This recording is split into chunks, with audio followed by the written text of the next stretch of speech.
Oke, Assalamualaikum warahmatullahi wabarakatuh.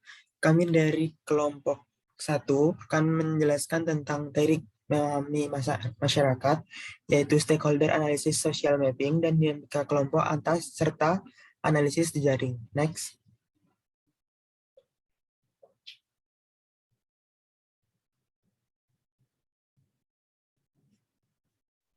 bisa di next.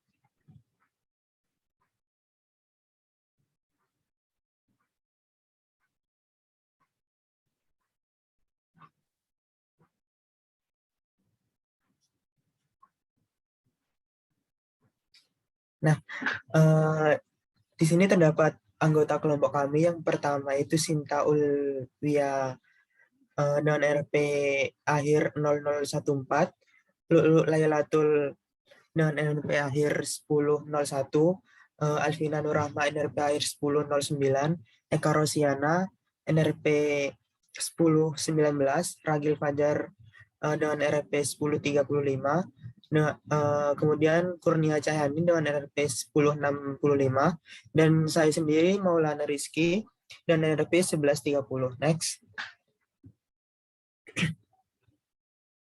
Eh, Tersebut ada 4 outline yang akan kami bahas. Yang pertama yaitu analisis stakeholder, yang kedua social mapping, yang ketiga dinamika sosial, dan yang keempat analisis dari jejaring. Yang pertama yaitu analisis stakeholder.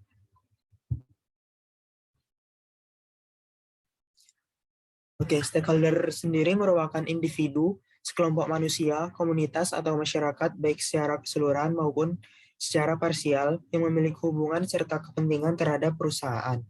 Individu, kelompok, maupun komunitas dan masyarakat dapat dikatakan sebagai stakeholder jika memiliki karakteristik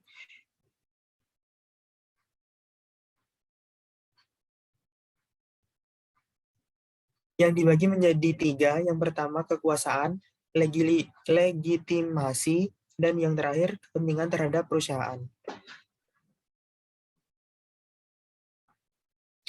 Nah, siapa saja pelaku bisnis? Terdiri dari 5. Yang pertama yaitu government, terus ada employees, community, consumers, dan owners yang saling bertimbal balik.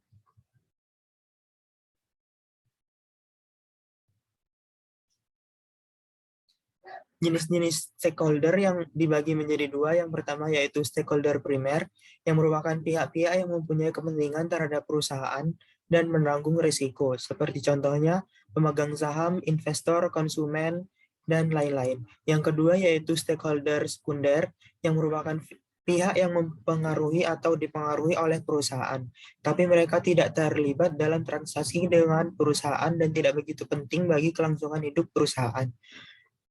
Bisa di next. Nah, selanjutnya yaitu teori stakeholder dibagi menjadi 3. Yang pertama, teori stakeholder dimulai dengan asumsi bahwa nilai atau value secara eksplisit dan tidak dipungkiri merupakan bagian dari kegiatan usaha. Yang kedua yaitu teori stakeholder adalah kumpulan konsep yang berkaitan dengan cara-cara yang digunakan perusahaan untuk memanage stakeholdernya. Ya, dan yang terakhir, cara-cara yang dilakukan perusahaan untuk memanage stakeholdernya tergantung pada strategi yang diadopsi perusahaan.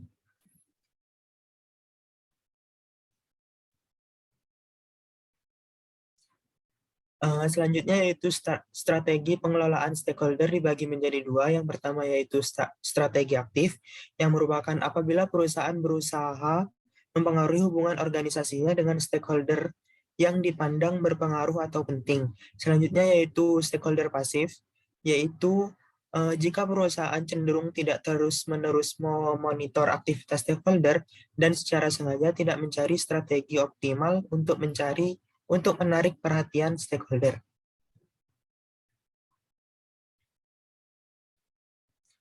Selanjutnya yaitu perkembangan teori stakeholder, diawali dengan berubahnya bentuk pendekatan perusahaan dalam melakukan aktivitas usaha. Dibagi menjadi 2, yang pertama old corporate relation approach, yang bisa di next.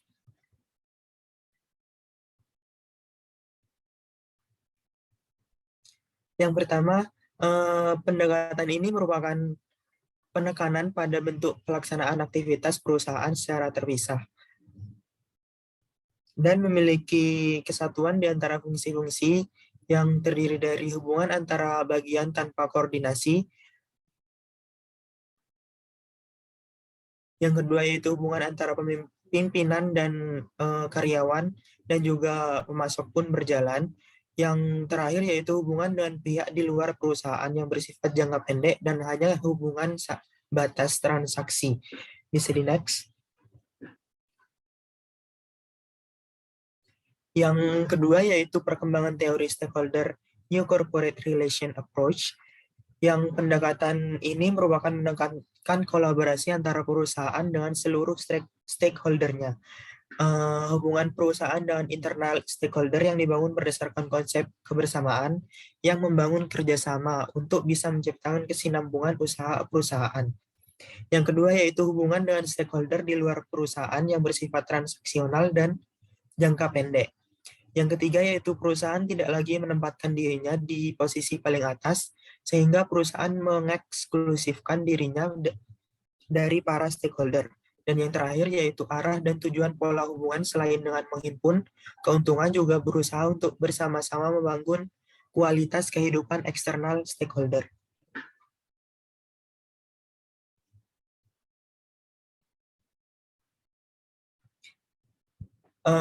Selanjutnya yaitu triple bottom line. Perkembangan teori stakeholder membawa perubahan terhadap indikator kesuksesan perubahan. Hal tersebut juga tercermin dengan munculnya paradigma uh, triple bottom line atau disingkat dengan TBL. TBL merupakan konsep pengukuran kinerja perusahaan secara holistik dan memasukkan 3 ukuran kinerja sekaligus, yaitu ekonomik, environmental, sosial. Yang pertama yaitu ekonomik yang berupa perolehan profit, yang kedua yaitu environmental berupa pelestarian lingkungan, dan yang terakhir sosial berupa kepedulian sosial. Jelasnya, perusahaan tak hanya menjadi ekonomik animal, tapi juga entitas yang socially and environmental responsible. Bisa di next. Ya, selanjutnya akan dijelaskan oleh teman saya.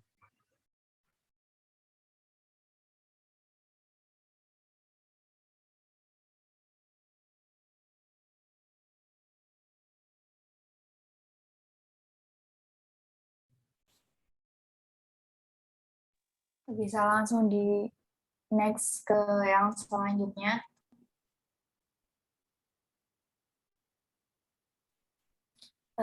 Setelah memahami dari apa itu triple bottom line, ternyata di balik ide TBL tersebut merupakan pergeseran paradigma pengelolaan bisnis dari shareholder focus ke stakeholder focus. Nah, dari shareholder focus tersebut merupakan pengaruh terhadap pengambilan kebijakan, tapi tidak dalam jangka panjang. Sedangkan stakeholder fokus itu memiliki pengaruh besar terhadap pengambilan kebijakan, dan itu dalam jangka waktu yang panjang.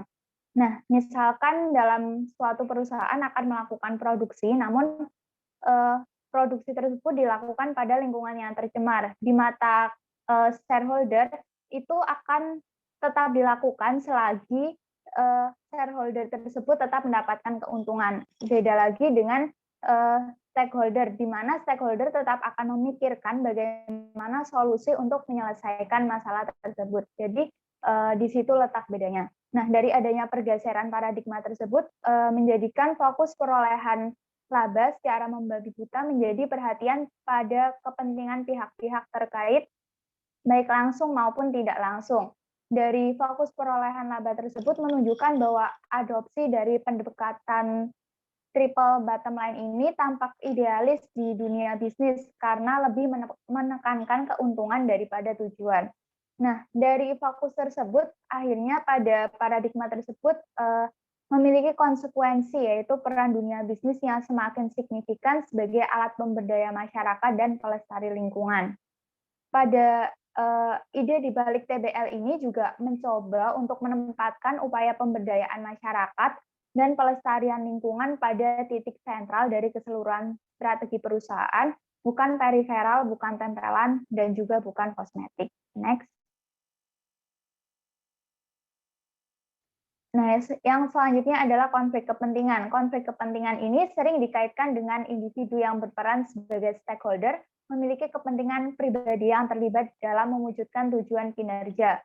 Sehingga konflik kepentingan ini bisa terjadi ketika kepentingan pribadi, di mana pribadi tersebut menjadi salah satu stakeholder dalam suatu proyek, bercampur dengan tugas dan tanggung jawab resmi yang dimiliki oleh seseorang. Konflik kepentingan tersebut dapat dicontohkan seperti potensi konflik antara pemilik perusahaan dan kreditor seperti permasalahan kepercayaan atau trust. Yang kedua ada potensi konflik antara pemilik dan pegawai.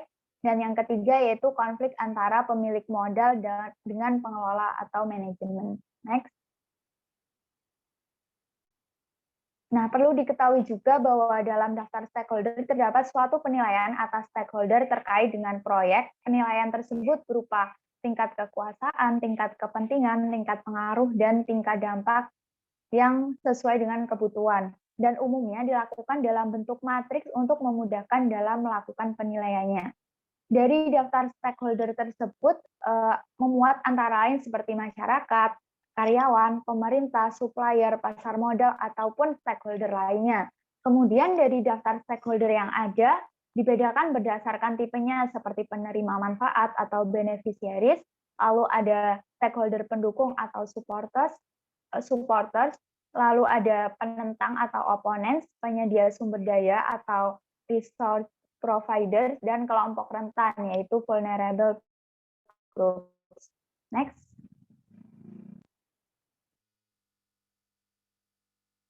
Yang selanjutnya itu manajemen stakeholder berupa tahapan analisis dari stakeholdernya sendiri. Yang pertama yaitu memetakan hubungan antar stakeholder.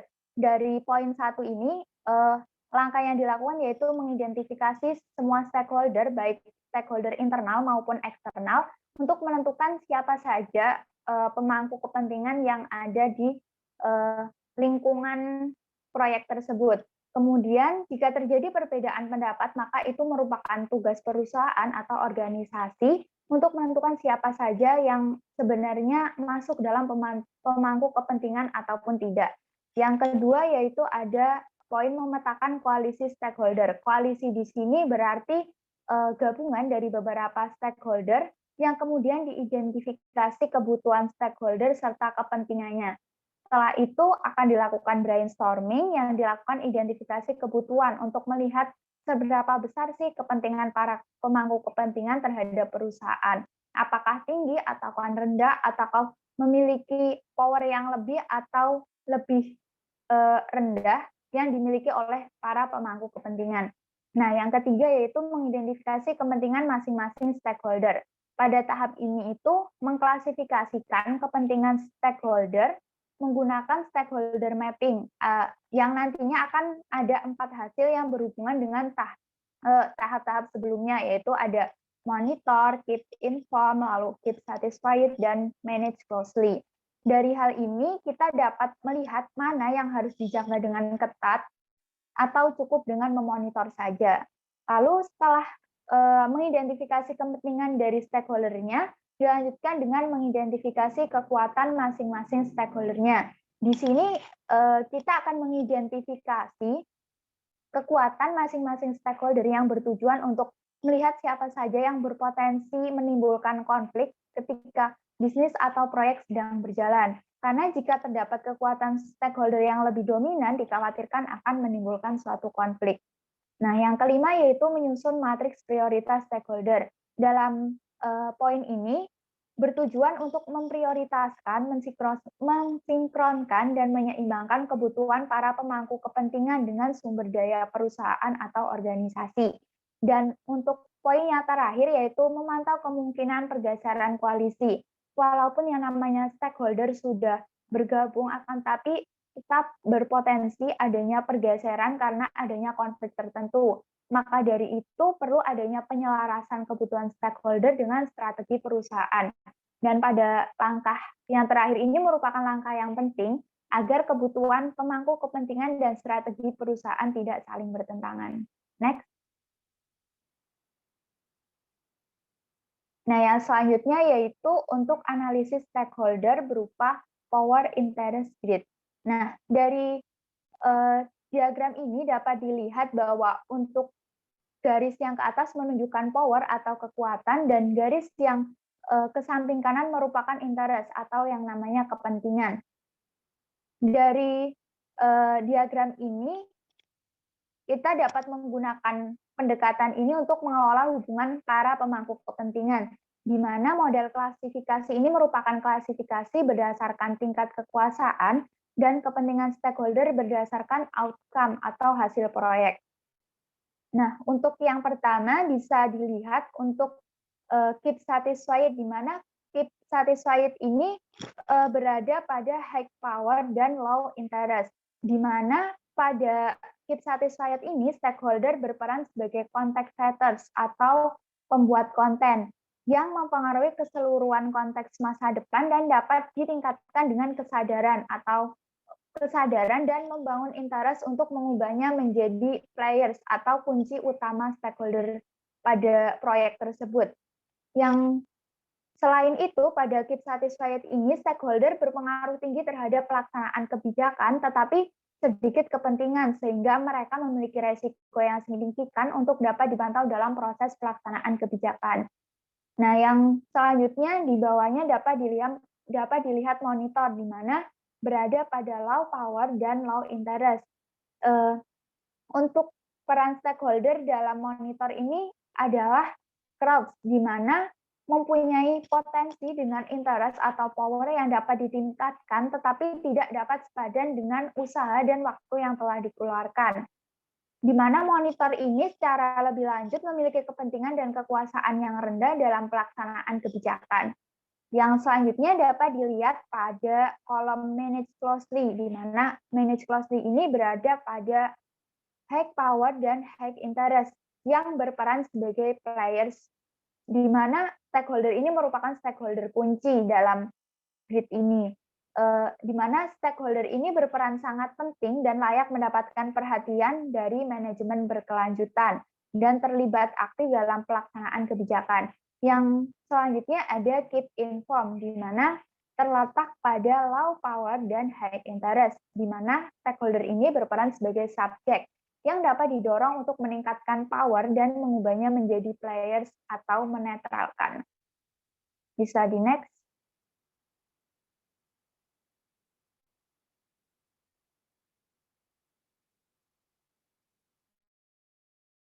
Yang selanjutnya ada contoh tabel dari stakeholder mapping. Nah, setelah dari grid power interest tadi, maka dapat dipetakan stakeholder serta interest atau kepentingannya itu di mana, serta resultnya itu dari mana aja. Dapat dilihat seperti contoh nomor 1, yaitu untuk stakeholder birokrasi atau eksekutif yang memiliki kepentingan pelaksanaan tugas dan fungsi pemerintahan serta pertanggungjawaban kinerja, di mana sumber daya ini didapatkan dari otoritas, legitimasi, dan regulasi. Begitu juga untuk stakeholder-stakeholder yang lain.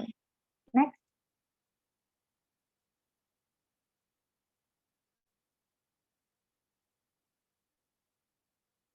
Yang selanjutnya ada identifikasi kepentingan dan kekuatan. Dari tabel identifikasi ini didapatkan dari sumber website yang telah tersedia di bawah tabel dan merupakan contoh dari hasil pemetaan stakeholder berdasarkan tingkat kepentingan atau interest-nya dan kekuatan atau power-nya, di mana setiap stakeholder ini memiliki kepentingan yang berbeda-beda serta memiliki power yang berbeda-beda. Bisa dilihat pada tabel berikut. Next. Yang selanjutnya yaitu Bourgoin's stakeholder analysis, di mana model klasifikasi ini berdasarkan pada tingkat pengaruh, ada tingkat rendah, medium, serta tingkat tinggi, dan dari reaksi perubahan yang nantinya dari tingkat pengaruh dan tingkat perubahan tersebut akan disilangkan menjadi matriks-matriks yang dapat diklasifikasikan sesuai dengan masing-masing stakeholder-nya. Langsung di next. Nah, yang selanjutnya ini ada model klasifikasi berdasarkan interest dan influence-nya, di mana interest ini adalah kepentingan dan influence adalah pengaruhnya.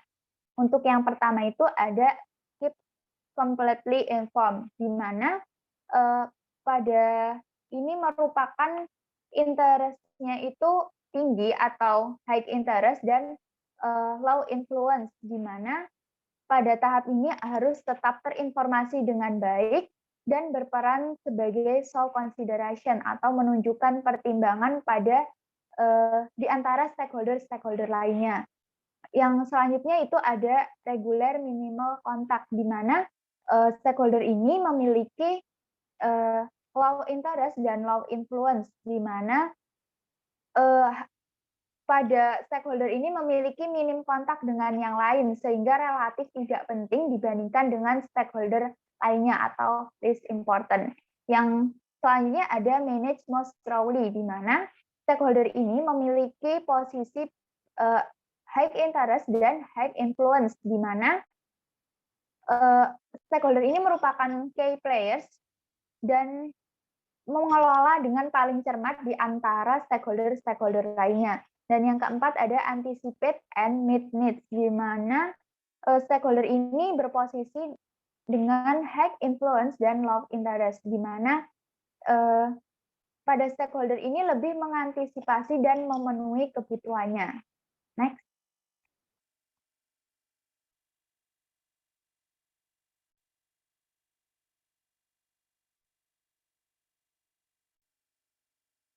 Nah, berikut merupakan contoh dari analisis stakeholder influence dan stakeholder interest, di mana untuk keep satisfied di sini dapat memanfaatkan minatnya atau interest-nya melalui keterlibatan di area yang beresiko rendah.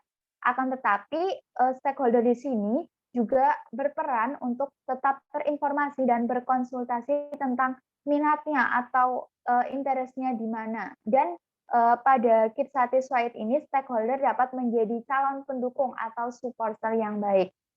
Yang selanjutnya ada di bawahnya di sini ada minimal effort, di mana stakeholder ini dinilai tidak penting, akan tetapi stakeholder ini dapat melakukan effort atau usaha untuk melakukan penginformasian melalui komunikasi umum seperti bulletin atau situs web agar mereka lebih memiliki kepentingan yang sama dengan yang lain. Lalu yang selanjutnya di sini ada key player, di mana di sini bekerja sama untuk saling menginformasikan, saling mengkonsultasikan, dan berkolaborasi, karena stakeholder ini merupakan pemain kunci untuk memfokuskan segala upaya yang pada proyek yang sedang bekerja. Lalu untuk yang di bawahnya lagi ada sole consideration, di mana ini dilakukan oleh stakeholder yang berperan meet their needs, di mana mereka saling memenuhi kebutuhan mereka dengan terlibat dan berkonsultasi tentang bidang dan minat mereka. Lalu dari itu mereka bisa meningkatkan minatnya yang nantinya akan bisa menjadi players. Next.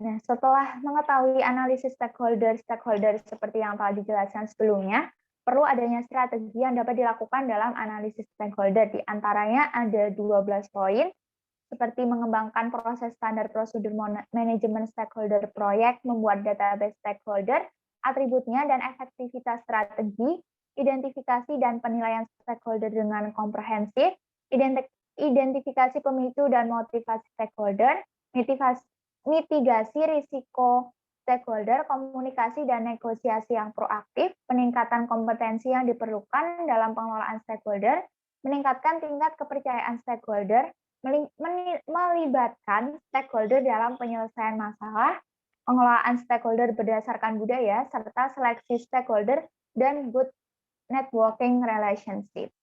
Next. Nah, mengapa sih perlu analisis, mengapa perlu pemetaan dan analisis stakeholder, yaitu ada 6 poin. Yang pertama, evaluate, di mana pada poin ini kita dapat mengevaluasi siapa yang menang dan siapa yang kalah dari opsi manajemen alternatif. Yang kedua ada identify, di mana pada poin yang kedua ini mengidentifikasi pemangku kepentingan mana yang akan dapat mempengaruhi masalah baik secara positif maupun negatif dalam suatu proyek.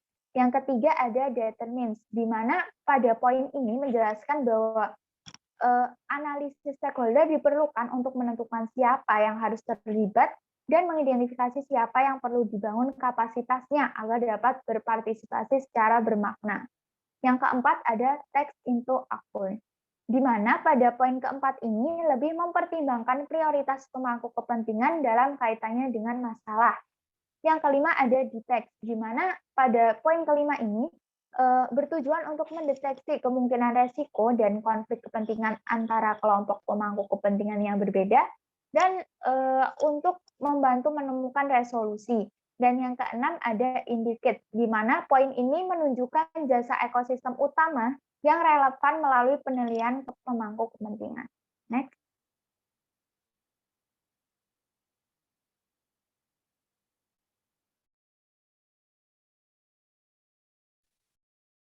Selanjutnya masuk ke studi kasus terkait analisis peran stakeholder dalam pengembangan objek wisata Pantai Karangjahe di Kabupaten Rembang. Selanjutnya.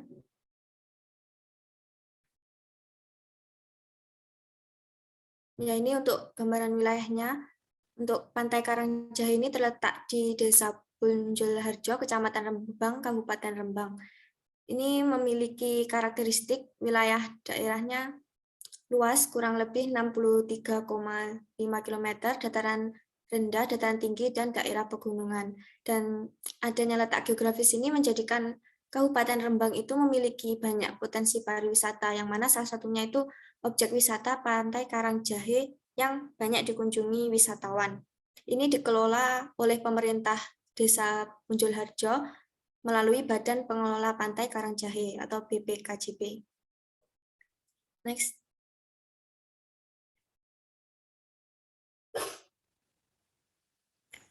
Untuk Pantai Karangjahe sendiri ini memiliki keunikan tersendiri yang menjadikan populer di kalangan wisatawan, yaitu banyaknya serpihan karang yang ditemukan di bibir pantai, pulau karang yang berbentuk menyerupai jahe, pasir putih yang bersih, dan ribuan pohon cemara.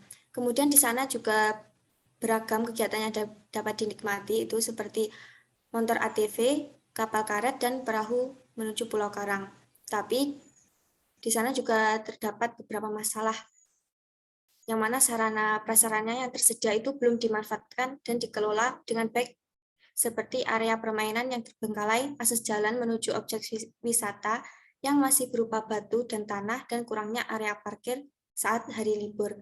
Kemudian yang kedua ini ada kios-kios yang telah didirikan di Ndut Parpora, itu belum dimanfaatkan oleh masyarakat desa. Mereka itu lebih memilih membangun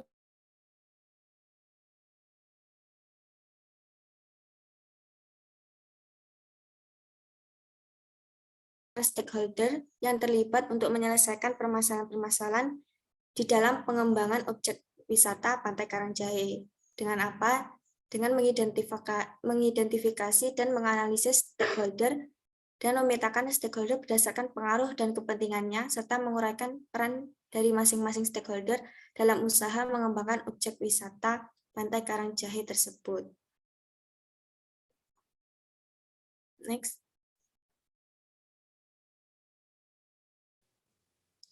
Ya, ini untuk metode analisis dalam penelitiannya. Yang pertama, ini jenis penelitiannya deskriptif kualitatif. Kemudian dalam teknik pemilihan informan ada 2 teknik menggunakan purposive sampling, yaitu teknik pemilihan informan untuk mendapatkan sumber dari berdasarkan orang yang dianggap paling tahu gitu tentang apa yang diharapkan peneliti.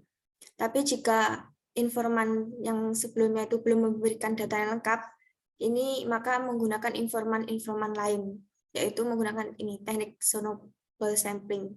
Dan dari situ nanti akan semakin banyak informan dan informasi nanti yang didapat akan semakin lengkap gitu. Untuk perolehan datanya ini melalui survei primer dan survei sekunder.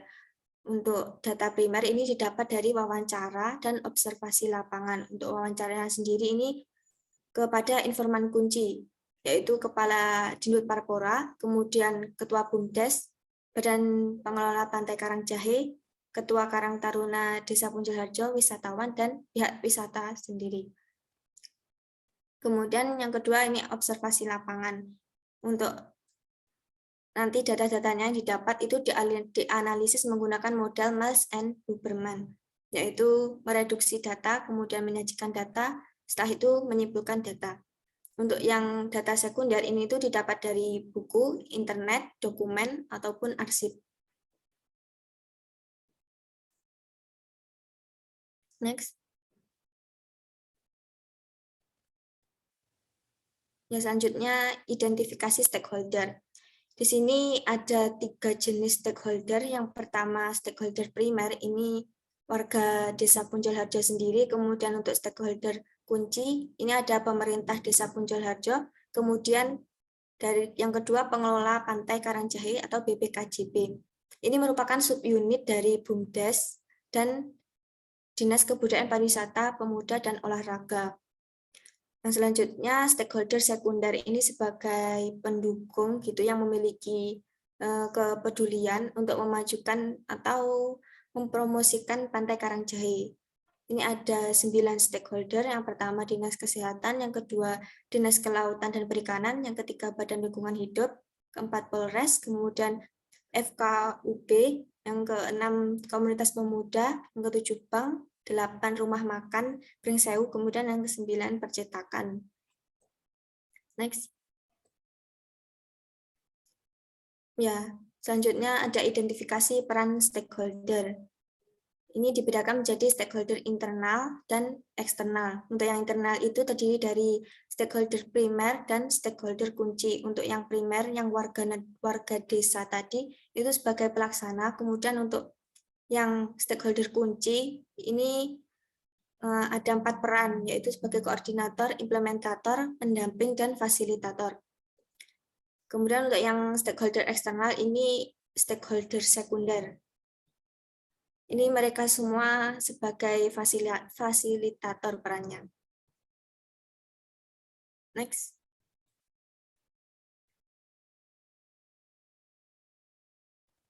Ya, dari identifikasi tadi, selanjutnya masuk ke pemetaan stakeholder. Ini dibagi menjadi 4 pemetaan.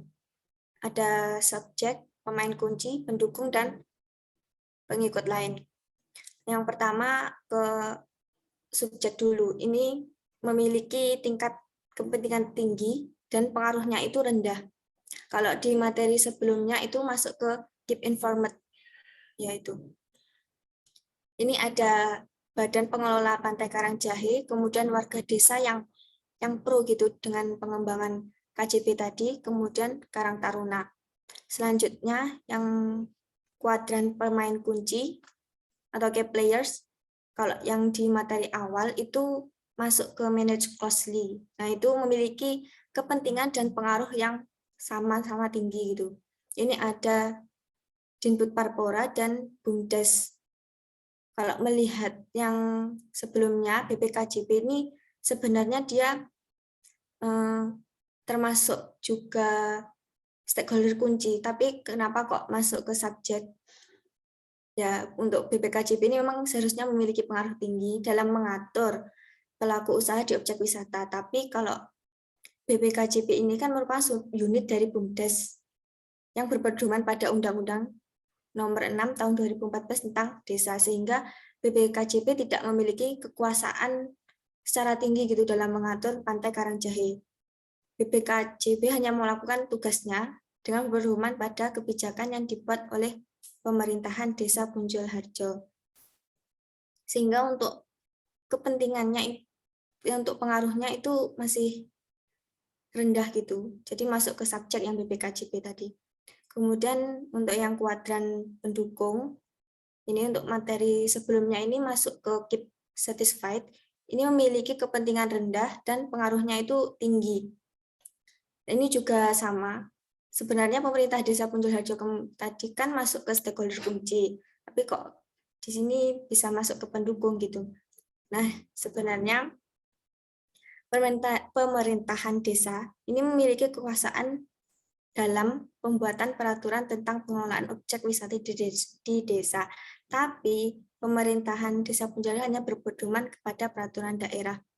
Jadi kalau bisa dilihat itu, yang pemerintahan ini hanya memiliki pengaruh yang tinggi, tapi kepentingan dalam urusan pengelolaan itu masih rendah gitu masuknya.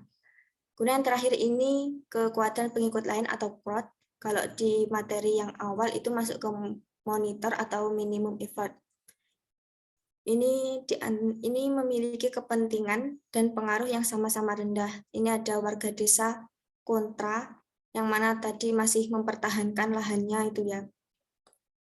Kemudian ada Dinas Kesehatan, Dinas Kelautan dan Perikanan, Badan Lingkungan Hidup, Aparat Keamanan, FKUB, Bank, Rumah Makan, dan Percetakan. Ini masuk dalam kategori fraud, tetapi tupoksi dan program lembaga tersebut tidak berkaitan langsung dengan program dan kegiatan dalam pengembangan objek wisata Pantai Karangjahe. Jadi mereka itu tidak terlalu memperhatikan dan memberikan pengaruh dalam pengembangan objek wisata Pantai Karangjahe tersebut. Maka dari itu mereka masuk ke kuadran pengikut lain atau fraud gitu. Next.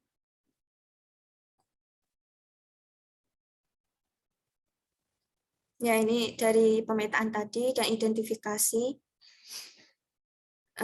Yang pertama masuk ke stakeholder primer dulu. Tadi ada warga desa, kemudian peranannya sebagai pelaksana. Nah, itu untuk detail peranannya itu seperti apa. Ini yang pertama ada menyediakan lahan untuk pengembangan area wisata, kemudian menyediakan akomodasi pariwisata, kemudian juga terlibat dalam kegiatan pengembangan objek wisata sebagai pelaku usaha ekowisata sendiri, kemudian yang terakhir ini menetapkan dan memungut retribusi kepada pelaku usaha wisata atas pemanfaatan fasilitas yang tersedia.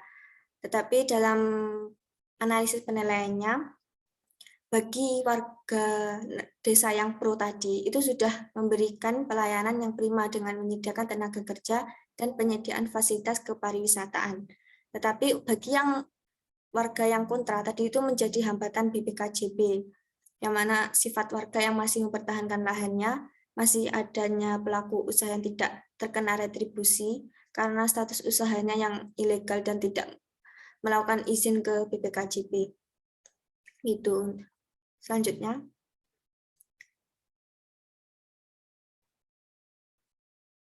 Ya, untuk stakeholder kunci, ini yang pertama ada BPKJB.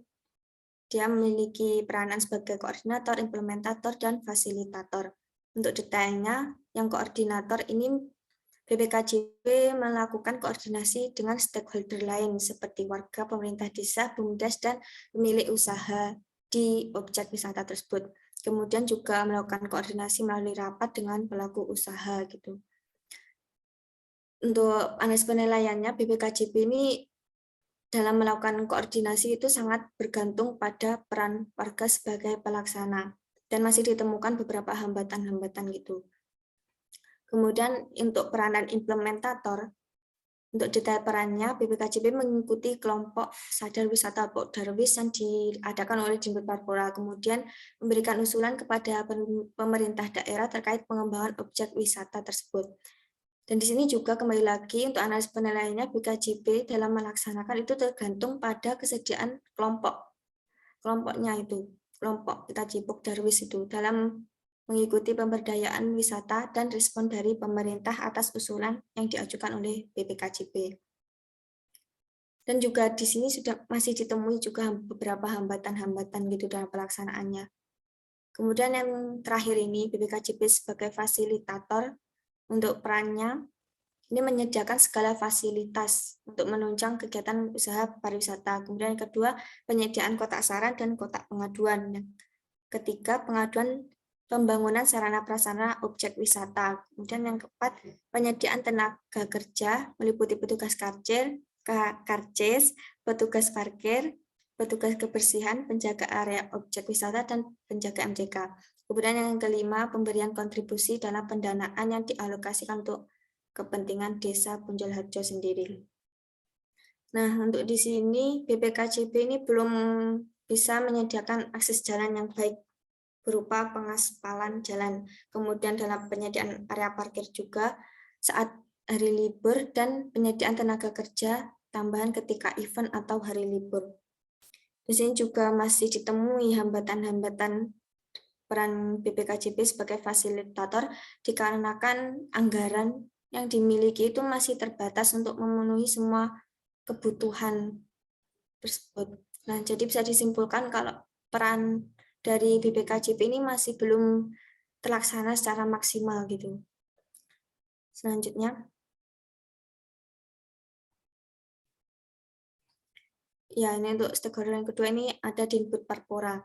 Juga sama ini peranannya koordinator, implementator, dan fasilitator. Untuk koordinator, detailnya Dinbud Parpora melakukan rapat antar stakeholder terkait pengembangan objek wisata Pantai Karangjahe guna mengevaluasi kegiatan yang telah terlaksana. Di sini juga dalam penilaiannya, Dinbud Parpora masih bergantung pada partisipan warga desa gitu untuk terlibat dalam kegiatan evaluasi pengembangan objek wisatanya. Kemudian sebagai implementator, ini Dinbud Parpora melakukan pemberdayaan terhadap kelompok sadar wisata atau Pokdarwis tadi dalam pengembangan pelestarian lingkungan pariwisata. Ini juga dalam melakukan perannya, Dinbud Parpora ini tergantung dengan kemauan Pokdarwis yang ada di desa, di mana mereka memiliki kemauan berupa studi banding desa wisata ke kota lain. Tetapi ini juga menjadi hambatan Dinbud Parpora dikarenakan belum cukup anggaran dan sumber daya yang tersedia begitu.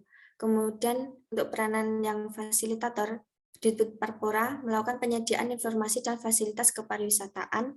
Kemudian kedua, meningkatkan sarana prasarana pendukung wisata. Yang ketiga, melakukan kegiatan promosi. Ini juga untuk penilaiannya, peran Dinbud Parpora sebagai fasilitator itu tergantung dengan sikap masyarakat dan BPKJB dalam mengelola, memanfaatkan, dan melestarikan fasilitas yang diberikan.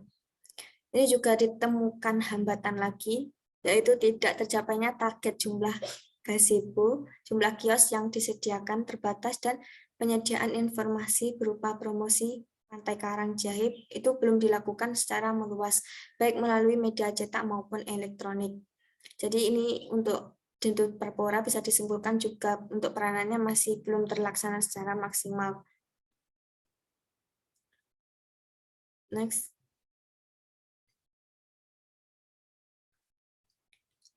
Ya, untuk selanjutnya masuk ke stakeholder sekunder. Ini yang pertama ada Dinas Kelautan dan Perikanan. Ini peranan sebagai fasilitator dalam sosialisasi sadar wisata kepada warga dan wisatawan terkait upaya pelestarian lingkungan dan terumbu karangnya. Kemudian yang kedua ini perannya pemberian banner tentang pelestarian terumbu karang. Ini juga dalam analisisnya, Dinlutkan ini masih bergantung pada respon dan kesadaran masyarakat desa dan juga menemukan hambatan gitu dalam melaksanakan perannya karena tidak adanya kegiatan secara bertahap, sehingga tidak semua wisatawan dan masyarakat desa memiliki kesadaran akan pelestarian lingkungan gitu. Yang kedua ini Dinas Kesehatan. Ini juga peranan sama, masih fasilitator. Ini detail perannya. Yang pertama penyuluhan kepada pelaku usaha makanan di objek wisata Pantai Karangjahe, kemudian yang kedua pengadaan donor darah setiap bulannya. Ini juga sama untuk peran Dinas Kesehatan itu masih tergantung pada sikap pedagang makanan di objek wisata, di mana juga masih ada hambatan, yaitu masih ditemui pedagang yang menjual makanan dengan kualitas makanannya dan cara penyajian tidak sesuai dengan penyuluhan yang diberikan. Lalu yang ketiga, ini ada Badan Lingkungan Hidup atau BLH. Ini peranan juga sama, masih fasilitator, di mana mereka melakukan penyediaan 6 buah tong sampah di objek wisata. Kemudian yang kedua, tong sampah itu terdiri dari sampah plastik, sampah daun, dan sampah kertas. Untuk peran BLH ini tergantung pada perilaku wisatawan, pelaku usaha, dan pengelolaan pantai, dan masih ditemukan juga hambatan dalam melakukan perannya, yaitu belum adanya sosialisasi yang dilakukan tentang cara membedakan sampah. Next.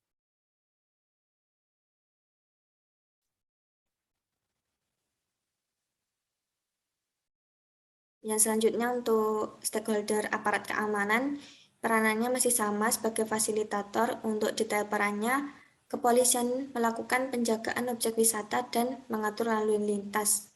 Untuk analisis penilaiannya, peran aparat keamanan sangat bergantung pada masyarakat desa, di mana itu selaku tuan rumah dalam menyediakan polisi wisata. Untuk peran aparat keamanan sebagai fasilitator belum maksimal karena penjagaan hanya dilakukan pada saat event dan hari libur tertentu. Kemudian yang stakeholder terakhir ini ada pihak luar. Ini juga sama, masih fasilitator. Kemudian detail perannya yang pertama untuk FKUB atau Forum Kerukunan Umat Beragama ini melakukan kegiatan berupa penanaman pohon cemara dengan warga desa untuk mencegah terjadinya abrasi. Kemudian yang kedua untuk pihak bank, ini melakukan bantuan berupa pembangunan kamar mandi, tempat ibadah, dan papan petunjuk objek wisata. Yang ketiga melakukan kegiatan promosi terintegritas dengan Badan Pengelola Pantai Karangjahe untuk mendongkrak wisatawan. Untuk analisis penilaian, peran FKUB sebagai fasilitator tadi itu bergantung pada kemauan dan komitmen masyarakat Desa Punjul Harjo dalam melakukan kegiatan penanaman dan pelestarian pohon cemara. Dan beberapa pihak eksternal seperti komunitas Rembang, rumah makan, dan percetakan masih sama sebagai fasilitator. Dalam memfasilitasi kegiatan promosi, Pantai Karangjahe perlu didukung oleh pemerintah desa selaku tuan rumah. Next. Ya, lanjut ke kesimpulan. Ini untuk penelitian kali ini, stakeholder yang terlibat di dalam pengembangan objek wisata terdiri dari stakeholder primer, kunci, dan sekunder. Untuk warga desa ini menjadi stakeholder primer yang mana itu terlibat langsung dalam rencana pengembangan objek wisata Pantai Karangjahe. Kemudian Badan Pengelola Pantai Karangjahe atau BPKJB dan Dindut Parpora merupakan stakeholder kunci yang mana memiliki peran penting dalam pengembangan objek wisata Karangjahe. Kemudian stakeholder sekundernya meliputi Dinas Kelautan dan Perikanan, Dinas Kesehatan, BLH, aparat keamanan, dan beberapa pihak luar swasta yang mendukung proses pengembangan objek wisata Pantai Karangjahe. Kemudian untuk peran polisi kreator di sini itu merupakan stakeholder yang berperan sebagai pengambil keputusan atau penentu suatu kebijakan gitu. Yang mana ini dijalankan pemerintah daerah Kabupaten Rembang terkait peraturan pariwisata Kabupaten Rembang. Kemudian untuk Bupati selaku kepala daerah itu berperan sebagai fasilitator dan mengarahkan kepada organisasi perangkat daerah, salah satunya Dindut Parpora, untuk mendukung pengembangan objek wisata Pantai Karangjahe. Next. Ya, ini untuk masuk ke sarannya. Yang pertama untuk BPKJB dapat melakukan kerjasama dengan pemilik lahan melalui pengarahan tujuan dilakukannya pembebasan lahan. Pemilik lahan juga diikutsertakan dalam pengembangan objek wisata Pantai Karangjahe. Kemudian yang kedua, terbatasnya anggaran dapat diatasi dengan kerjasama antara BPKJB dengan Dinas Pekerja Umum untuk membantu pengaspalan jalan tadi. Kemudian yang ketiga, mengajak warga desa yang memiliki kesadaran wisata untuk studi banding ke desa-desa wisata lainnya. Tujuannya agar warga desa tidak hanya mendirikan usaha warung, tetapi juga homestay begitu. Kemudian yang keempat, peraturan yang dibuat pemerintah desa harus disertai dengan sanksi yang tegas dan memberikan efek jera agar menertibkan usaha pariwisata dan menghindari adanya kecemburuan antara pemilik usaha. Kemudian Yang kelima, promosi objek wisata melalui website memberikan informasi kepada masyarakat di luar kecamatan dan Kabupaten Rembang. Untuk itu segera dilakukannya perbaikan website Dinbud Parpora sebagai bentuk promosi melalui media sosial. Kemudian yang terakhir ini, kegiatan pengembangan objek wisata harus terus dilakukan dengan penyediaan fasilitas dengan inovasi-inovasi baru. Ya, selanjutnya masuk ke social mapping di topik kedua ini. Bisa di next. Jadi, social mapping atau pemetaan sosial ini adalah proses penggambaran masyarakat yang sistematik serta melibatkan pengumpulan data dan informasi mengenai masyarakat, termasuk di dalamnya itu ada profil dan juga masalah sosial yang ada pada masyarakat tersebut. Kemudian dari Netting, Keter, dan MC Murty pada tahun 1993 ini menyampaikan bahwa pemetaan sosial itu juga dapat disebut sebagai social profiling atau pembuatan profil suatu masyarakat. Selanjutnya, pemetaan sosial itu dapat dipandang sebagai salah satu pendekatan dalam pengembangan masyarakat. Nah, 12 Trees ini mendefinisikan social mapping itu sebagai sebuah pendekatan pemetaan sosial yang sangat dipengaruhi oleh ilmu penelitian sosial dan geografi. Jadi salah satu bentuk atau hasil akhir pemetaan sosial itu bisa berupa peta wilayah yang sudah diformat sedemikian rupa sehingga menghasilkan suatu image mengenai pemusatan karakteristik masyarakat atau masalah sosial.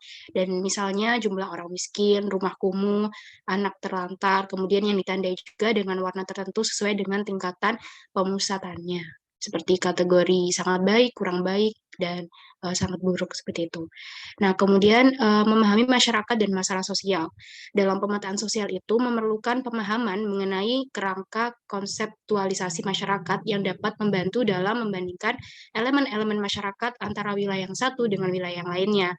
Nah, hal ini dapat dicapai dengan membuat kerangka pemahaman masyarakat dan masalah sosial. Seperti tabel dari Netting, Keter, dan MS Muri ini, ada beberapa klasifikasi fokus dan juga tugasnya, seperti mengidentifikasi populasi sasaran, terus penentuan karakteristik masyarakat, pengakuan perbedaan-perbedaan, serta mengidentifikasikan struktur. Dan juga hasilnya tuh bisa berupa masyarakat yang memiliki wilayah luas sempit, kemudian komposisi etnik, dan status sosial ekonomi seperti kaya, miskin, atau maju tertinggal yang berbeda satu sama lain. Selanjutnya, dari penggunaan social mapping ini, itu yang pertama ada untuk menampilkan data tata istak komunitas atau infrastruktur kependudukan, etnokelompok bahasa, pola kesehatan, kekayaan, dan sebagainya. Kemudian yang kedua juga bisa digunakan untuk mengidentifikasi kelompok sosial yang berbeda menggunakan kriteria yang ditetapkan secara lokal dan menilai distribusi aset di seluruh kelompok sosial.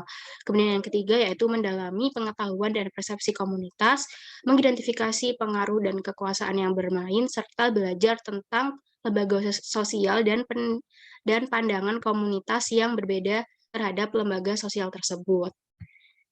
Nah, selanjutnya langkah pemetaan sosial. Yang pertama ada memilih dan menentukan objek analisis. Jadi untuk pemilihan sasaran masalah itu harus berdasarkan pada pertimbangan dalam arti realistis yang dianalisis merupakan masalah yang memiliki signifikasi sosial dan sesuai dengan visi atau misi organisasi tersebut. Kemudian yang kedua, pengumpulan data atau informasi penunjang. Hal ini dilakukan untuk menganalisis masalah secara utuh, maka perlu didukung dengan data dan informasi penunjang yang lengkap dan relevan. Kemudian yang ketiga, identifikasi dan analisis masalah. Ini merupakan tahap menganalisis objek berdasarkan data yang telah dikumpulkan dan pemetaan beberapa variabel seperti keterkaitan aspek politik, kemudian ekonomi, budaya, dan agama yang dilakukan pada tahap ini. Kemudian yang keempat, mengembangkan persepsi. Jadi setelah diidentifikasi sebagai aspek yang mempengaruhi atau terlibat dalam masalah, selanjutnya dikembangkan persepsi atas masalah sesuai cara pandang yang objektif. Dan kemudian yang keenam ini adalah menarik kesimpulan. Dan pada tahap ini itu telah diperoleh kesimpulan tentang akar masalah, pihak mana saja yang terlibat, pihak yang mau diuntungkan dan dirugikan, serta pihak yang diuntungkan dan dirugikan, kemudian akibat yang dimunculkan secara politik, sosial, dan ekonomi, serta paradigma tindakan yang bisa dilakukan untuk proses perubahan sosial tersebut. Selanjutnya, kita masuk ke studi kasus social mapping. Di sini ada pemetaan sosial terhadap sumber daya dan aksesibilitas nelayan dalam kebijakan pembangunan wisata pesisir oleh Evi Sukmayati pada tahun 2020. Ya. 2019. Nah, untuk latar belakangnya, dalam penelitian ini Evi itu menyebutkan bahwa nelayan itu belum menikmati dengan baik kesejahteraan dan sumber daya laut Indonesia. Dan cara-cara meningkatkan kesejahteraan nelayan itu di luar sektor perikanan yang sudah dimiliki oleh pemerintah itu salah satunya dengan mengikatkan nelayan, pesisir, dan wisata. Dan desa Meninting di Lombok Barat adalah desa pesisir yang strategis di sektor pariwisata, di mana desa ini sudah mulai melakukan pengembangan destinasi wisata sejak tahun 2011. Namun sayangnya tidak ada data mengenai nelayan sebagai kelompok kepentingan yang real. Dan penelitian ini tuh merekomendasikan perlunya kajian sosiospasial lainnya mengenai karakteristik masyarakat pesisir, di mana dalam hal itu adalah nelayan-nelayan tersebut, dan perlunya pemerintah memanfaatkan informasi sosiospasial masyarakat nelayan untuk merumuskan kebijakan-kebijakan yang memuat aspek kewilayahan dalam pembangunan wisata pesisir. Nah, tujuan penelitian yang pertama adalah menggambarkan peta sosial sumber daya yang dimiliki masyarakat nelayan desa Meninting menurut areal bermukim. Kemudian yang kedua, aksesibilitas nelayan menurut sebaran spasial sumber daya yang mereka miliki sebagai pemangku kepentingan dalam kebijakan pengembangan destinasi wisata di desa Meninting. Nah, untuk metode penelitiannya, ada yang pertama pendekatan kualitatif ya. Jadi penelitian ini dengan metode pengumpulan data dan penyajian data yang berbentuk peta sosial. Kemudian social mapping di sini bisa dijadikan sebagai metode dalam mengeksplorasi struktur sosial masyarakat terkait partisipasinya dalam kebijakan publik. Kemudian untuk objek yang diteliti adalah sumber daya komunitas nelayan di pesisir desa Meninting sebagai basis sumber daya untuk pengembangan program pembangunan desa yang berorientasi pada desa wisata baru selain kawasan Singginggi di Lombok Barat.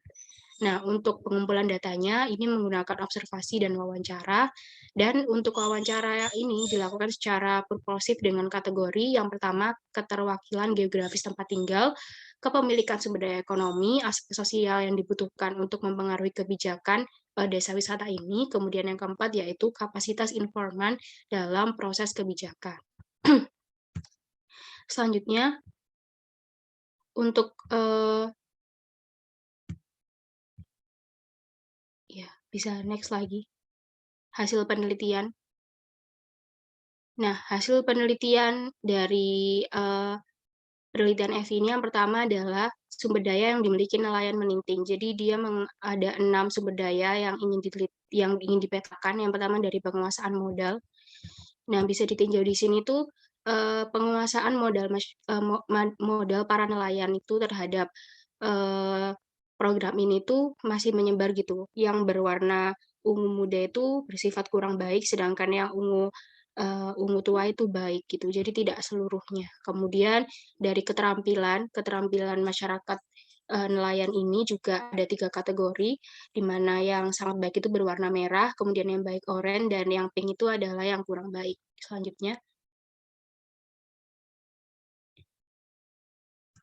Nah, untuk penggunaan iptek atau penguasaan masyarakat terhadap iptek ini juga tidak terpusat gitu ya. Jadi untuk yang baik itu yang berwarna coklat, kemudian yang cukup baik itu berwarna orange, dan orange muda ini yang kurang baik. Begitu pula juga mengenali kesempatan atau prospek terhadap pengembangan desa wisata itu juga ada beberapa kelompok. Yang pertama sangat baik itu berwarna hijau tua, kemudian baik itu berwarna hijau muda, dan yang kuning ini kurang baik. Selanjutnya, sumber daya berdasarkan diverifikasi hasil produksi, ada 3 juga. Untuk yang warna merah itu cukup beragam, kemudian yang kuning itu kurang beragam, dan yang warna krem ini datanya kurang lengkap. Jadi tidak diketahui mengenai data-data diverifikasi hasil produksinya. Kemudian di kelas ekonomi politik itu juga ada 3 yang warna ungu tua sangat baik, kemudian ungu ini baik dan ungu muda itu kurang baik. Next.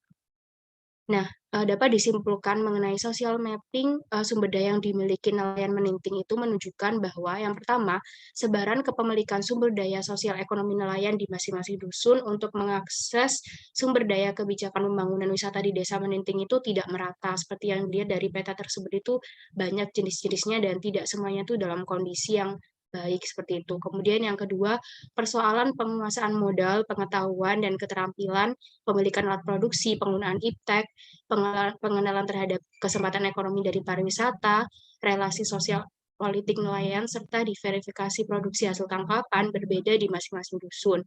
Ada yang kategorinya baik, sangat baik, dan bahkan masih kurang seperti itu. Kemudian untuk yang ketiga, nelayan-nelayan yang bertempat tinggal di dusun pesisir itu memiliki sumber daya sosial yang lebih baik dibandingkan nelayan-nelayan yang berjauhan dari pantai. Selanjutnya, hasil penelitian yang kedua. Next. Nah, ini adalah nelayan menunting dalam melihat potensi wisata pesisir. Ini hasil penelitian EVI menunjukkan bahwa yang pertama, desa menunting itu menjadi pintu masuk destinasi wisata yang semakin strategi. Namun, peluang kesejahteraan yang bisa ditangkap nelayan menunting itu belum sepenuhnya direspon oleh masyarakat. Dan beberapa penyebabnya adalah yang pertama, rendahnya kapasitas sumber daya nelayan dalam memproduksi produk wisata. Yang kedua, rendahnya kapasitas sumber daya nelayan dalam mempengaruhi atau menentukan arah pengembangan destinasi wisata menunting. Dan yang ketiga, belum konkretnya konsep pengembangan wisata menunting yang melibatkan kelompok nelayan tempatan.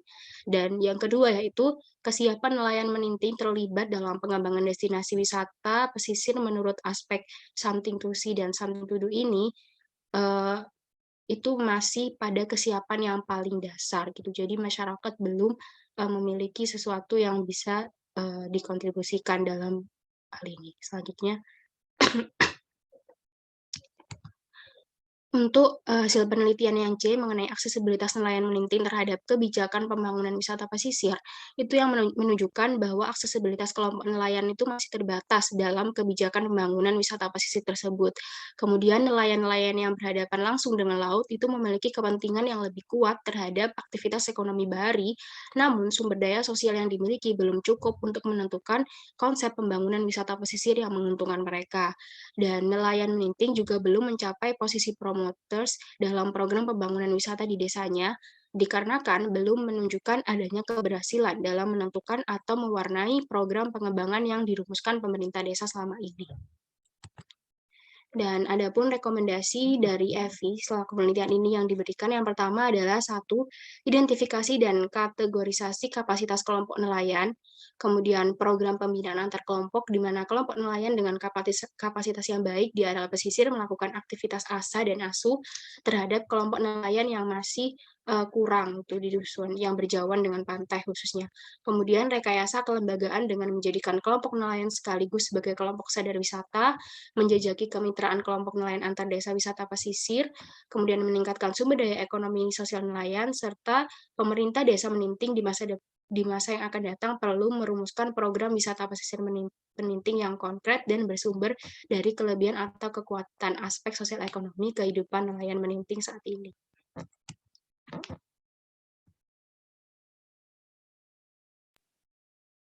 Baik, yang selanjutnya ada dinamika kelompok. Next. Nah, dinamika kelompok berasal dari kata dinamika dan kelompok. Dinamika sendiri memiliki arti selalu bergerak, berkembang, dan dapat menyesuaikan diri secara memadai terhadap keadaan. Dinamika juga berarti interaksi dan interdependensi antara anggota kelompok secara keseluruhan, sedangkan kelompok sendiri memiliki arti sekumpulan individu yang saling berinteraksi. Jadi, pengertian dari dinamika kelompok adalah proses yang selalu bergerak, berkembang, dan menyesuaikan diri dengan keadaan yang dinamis. Sehingga dalam suatu dinamika kelompok, tercipta suatu hubungan psikologis yang berlangsung secara alami antara anggota kelompoknya. Next. Nah, sebelum kita membahas lebih lanjut mengenai dinamika kelompok, mari kita samakan persepsi dulu. Jadi, terdapat perbedaan antara komunitas atau kelompok dengan masyarakat. Nah, komunitas merupakan sekumpulan orang yang memiliki ciri-ciri relatif sama dan seragam, menempati suatu wilayah tertentu yang diikat oleh adanya kepentingan atau tujuan bersama. Sedangkan masyarakat merupakan sekumpulan orang dalam jumlah besar dengan aturan yang lebih longgar atau tidak memaksa. Sehingga lebih singkatnya, komunitas adalah bagian kecil dalam masyarakat. Next. Tujuan dinamika kelompok bagi anggota kelompok. Yang pertama adalah membangkitkan kepekaan diri seorang anggota kelompok terhadap anggota kelompok lain sehingga dapat menimbulkan rasa saling menghargai. Kepekaan diri ini dapat timbul karena adanya intensitas interaksi yang cukup tinggi. Yang kedua, menciptakan komunikasi yang terbuka terhadap sesama anggota kelompok untuk menghindari terjadinya kesalahpahaman antar anggota serta dapat membantu anggota yang menemui masalah dalam menemukan solusi dari permasalahan tersebut. Nah, yang ketiga, menimbulkan rasa solidaritas anggota sehingga dapat saling menghormati dan saling menghargai pendapat orang lain. Dengan saling menghormati dan saling menghargai dapat meminimalisir timbulnya konflik antar anggota kelompok. Dan yang keempat, menimbulkan adanya etikat yang baik di antara sesama anggota kelompok sehingga tercipta sikap saling tolong-menolong antar anggota kelompok. Next. Selanjutnya ada fungsi dinamika kelompok yang membantu tercapainya tujuan dari dinamika kelompok. Yang pertama adalah membentuk kerjasama saling menguntungkan dalam mengatasi persoalan hidup. Nah, bentuk kerjasama ini dapat membantu terciptanya komunikasi yang terbuka antar sesama anggota kelompok. Yang kedua ada memudahkan pekerjaan karena adanya sikap saling tolong-menolong antar anggota. Yang ketiga mengatasi pekerjaan yang membutuhkan masalah dan mengurangi beban pekerjaan yang terlalu besar dengan dilakukan secara bersama-sama sehingga selesai lebih cepat, efektif, dan efisien. Yang terakhir adalah menciptakan iklim demokratis dalam kehidupan masyarakat karena adanya kebiasaan musyawarah dalam menyelesaikan masalah serta menghargai pendapat orang lain. Next. Selanjutnya ada proses dinamika kelompok. Jadi seperti siklus yang ada pada gambar sebelah kiri, siklus dinamika kelompok diawali dengan forming atau pembentukan. Jadi pada tahap ini anggota kelompok masih belum mengenal dan memahami antar anggota yang lain, serta belum mengetahui informasi atau kejelasan terkait norma, peran, latar belakang, dan tujuan dibentuknya kelompok tersebut. Sehingga dibutuhkan adanya orientasi atau pengenalan serta bimbingan agar saling mengenal antar sesama anggota serta mengetahui lebih dalam terkait kelompok tersebut. Yang kedua ada storming atau penyatuan. Nah, pada tahap ini itu mulai muncul terjadinya konflik dan kecenderungan ingin tampil individual untuk menunjukkan eksistensi diri dan dominasi antara satu kelompok dengan kelompok yang lain. Nah, hal tersebut muncul karena belum adanya penyesuaian diri terhadap peran dan tanggung jawab yang dimiliki, serta belum paham terkait peraturan-peraturan dan prosedur yang dimiliki oleh kelompok. Yang ketiga, denorming atau kesepakatan. Jadi, pada tahap ini mulai timbul adanya kerjasama antar kelompok dalam penyelesaian suatu masalah yang dapat menciptakan keterikatan atau kohesi antar individu dalam kelompok tersebut. Kelompok mulai menemukan atau menetapkan kesesuaian dengan kesepakatan yang mereka buat mengenai aturan dan nilai-nilai yang digunakan. Yang keempat ada performing. Nah, jadi tahap ini tuh merupakan tahap puncak dalam suatu kelompok karena sudah mencapai tahap kematangan. Nah, sikap saling membantu antar anggota juga sudah sangat tinggi sehingga dapat menimbulkan sinergitas dalam tim. Setiap individu saling menghayati peran dan fungsi yang mereka miliki. Dan yang terakhir ada adjourning atau penutupan. Nah, jadi merupakan tahap pembubaran kelompok karena selesainya tujuan dari kelompok tersebut. Nah, biasanya pada beberapa kelompok tahap ini itu tidak jarang para anggota kelompok tersebut akan diberi semacam simbolisasi atas kontribusi mereka berupa sertifikat. Terdapat pula kegiatan perpisahan di mana para anggota dapat menyampaikan kesan-pesan selama mereka tergabung dalam kelompok tersebut. dari tahap adjourning tadi akan kembali ke tahap forming atau pembentukan kelompok dengan anggota-anggota yang baru. Begitu seterusnya. Next.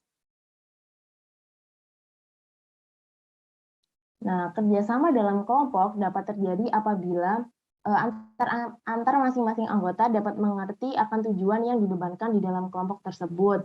Antar masing-masing anggota juga dapat saling menghormati, saling menghargai pendapat, dan saling menghargai pendapat anggota lain. Selain itu, dibutuhkan juga adanya keterbukaan, toleransi, dan kejujuran di antara anggota kelompok. Next.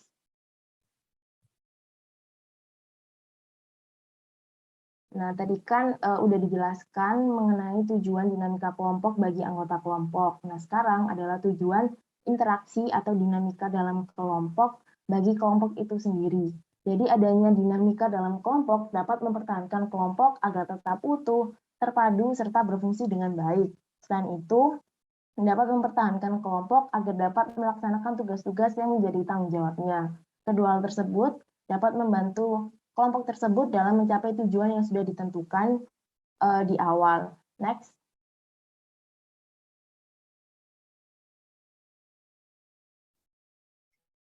Baik, selanjutnya yaitu kelompok yang efektif, di mana menurut Floyd Rich, kelompok yang efektif yaitu yang pertama memiliki keadaan fisik tempat atau kelompok, seperti adanya fasilitas dan peralatan yang dibutuhkan oleh setiap anggota. Yang kedua yaitu rasa aman atau threat reduction, yaitu menyangkut ketentraman anggota untuk tinggal di dalam kelompoknya, yaitu meliputi tidak adanya ancaman, tidak adanya saling mencurigai, ataupun saling bermusuhan. Yang ketiga yaitu distribute leadership atau kepemimpinan bergilir, yaitu adanya pemindahan kekuasaan untuk mengendalikan dan mengawasi terhadap kelompoknya. Yang keempat yaitu ada goal formulation atau perumusan tujuan. Tujuan merupakan tujuan bersama yang menjadi arah untuk kegiatan bersama. Karena dengan tujuan ini tercipta integrasi dari tujuan individu masing-masing. Yang kelima yaitu ada fleksibilitas, yaitu segala sesuatu yang menyangkut kelompok dapat mengikuti perubahan yang terjadi tanpa adanya pengorbanan. Yang keenam yaitu ada mufakat. Dengan adanya mufakat ya, dalam setiap kelompok, semua perbedaan dari anggota dapat teratasi sehingga mencapai keputusan yang memuaskan dari berbagai pihak. Yang ketujuh ada kesadaran kelompok. Adanya peran, fungsi, dan kegiatan masing-masing anggota dalam kehidupan berkelompok. Maka tiap-tiap anggota pasti timbul rasa kesadaran terhadap kelompoknya, terhadap anggota kelompok, dan pentingnya untuk orientasi satu sama lain. Yang kedelapan yaitu ada penilaian yang kontinu. Kelompok yang baik seringkali mengadakan penilaian secara kontinu terhadap perencanaan kegiatan dan pengawasan kelompok, sehingga dapat diketahui tercapai atau tidaknya tujuan dari kelompok tersebut.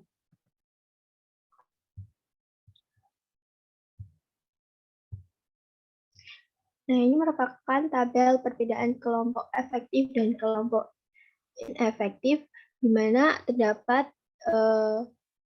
beberapa faktor penentu untuk membedakan antara kelompok efektif dan inefektif. Yang pertama, faktor atmosfer. Yang kedua ada setting tujuan. Yang ketiga, kepemimpinan dan partisipasi anggota. Yang keempat, penekanan tujuan. Yang kelima, komunikasi. Yang keenam, pembuatan keputusan. Yang ketujuh, kohesi. Yang kedelapan, toleransi konflik. Yang kesembilan, kekuatan. Yang ke-10 evaluasi, dan yang ke-11 adalah kreativitas. Bisa dilihat pada tabel berikut ini untuk perbedaan antara kelompok efektif dan kelompok inefektif.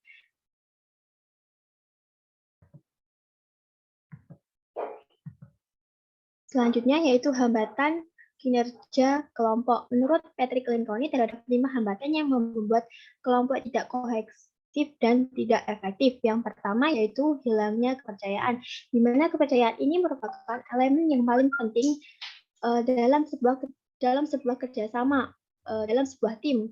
Namun kepercayaan terkadang bisa menjadi pisau bermata dua karena tidak ada definisi universal yang bisa memahami terkait kepercayaan tersebut.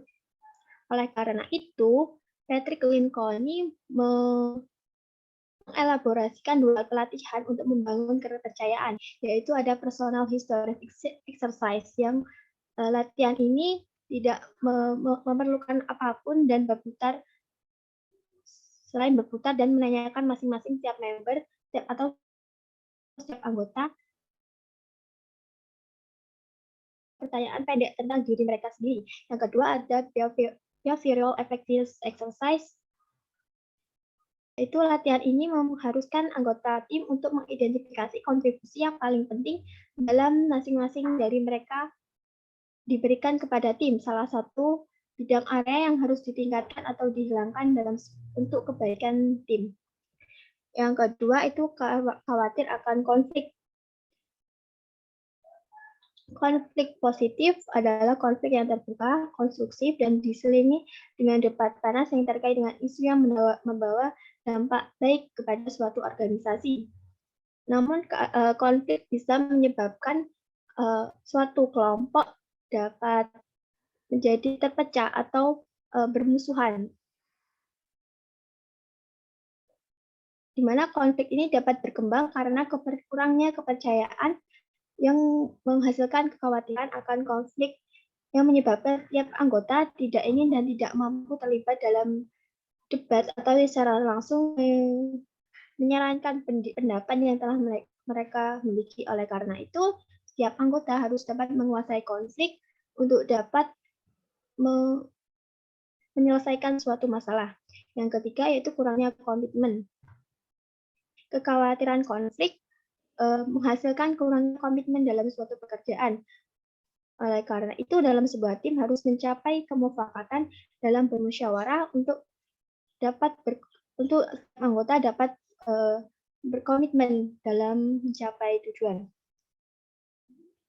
Yang keempat yaitu menghindari akuntabilitas. Kurangnya komitmennya pada poin ketiga dalam suatu tim berdampak pada kurangnya setiap member dalam tim untuk menerima akuntabilitas dalam sebuah keputusan yang diambil secara musyawarah. Oleh karena itu, dalam sebuah tim harus bergotong royong dalam menanggung tekanan dan beban dalam suatu tim. Yang kelima yaitu tidak memperhatikan hasil.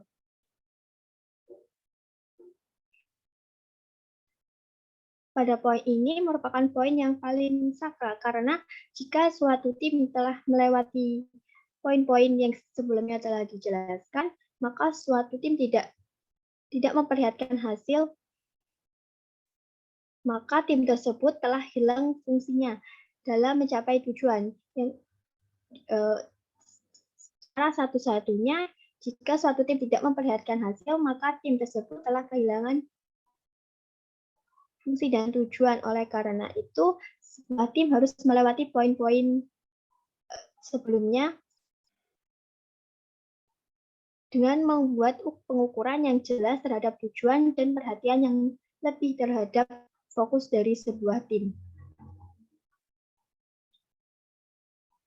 Selanjutnya yaitu dinamika kelompok dalam pengembangan masyarakat. Yang pertama yaitu penyampaian sasaran jelas dan disepakati secara bersama dalam kelompok masyarakat. Yang kedua, meningkatkan partisipasi masyarakat dalam menyelesaikan masalah yang dihadapi. Yang ketiga, tercapainya kesepakatan yang diupayakan untuk keputusan yang penting. Yang keempat, dapat menyelesaikan kontroversi dan konflik yang terjadi di masyarakat. Yang kelima yaitu mengutamakan kesejahteraan masyarakat, dan yang keenam menciptakan iklim demokratis dalam kehidupan masyarakat. Selanjutnya yaitu masuk pada studi kasus di mana kami mengambil judul dinamika kelompok dalam pengelolaan ekowisata mangrove di Bahawa, Kelurahan Tangkaina, Kecamatan Bunaken, Kota Manado. Masuk pada gambaran umum di mana hutan mangrove Bahawa merupakan hutan mangrove yang sangat terjaga, yang masih terjaga kelestariannya di pesisir Kota Manado, Kecamatan Bunaken. Hutan mangrove ini mempunyai fungsi dan manfaat bagi masyarakat setempat. Oleh karena itu, masyarakat berinisiatif untuk menjaga ekosistem mangrove ini dengan cara membentuk suatu organisasi yang berfungsi untuk mengelola hutan mangrove agar kelestarian tetap terjaga. Oleh karena itu, penelitian ini dilakukan untuk mengetahui efektivitas dan dinamika kelompok pengelolaan mangrove di Bahawa, Kota Manado.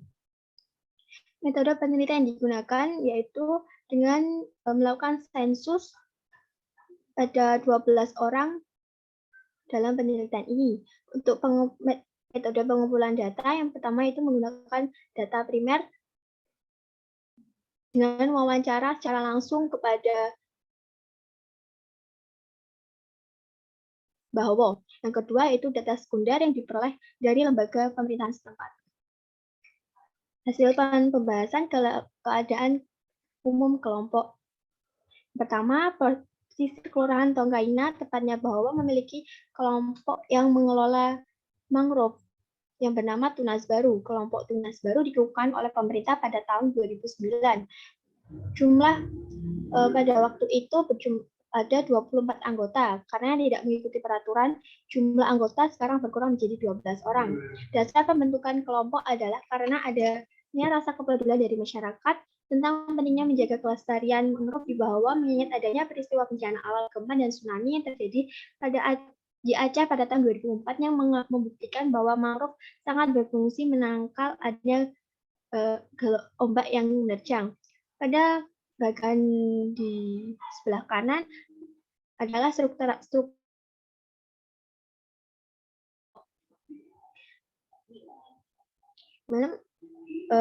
mayoritas anggota kelompok adalah perempuan dan berada pada usia produktif, yaitu antara 31 sampai 41 tahun. Mayoritas anggota kelompok berasal dari etnis Sangihe, yakni warga asli dari Bahowo, Kelurahan Tongkaina, Kecamatan Bunakan, Kota Manado.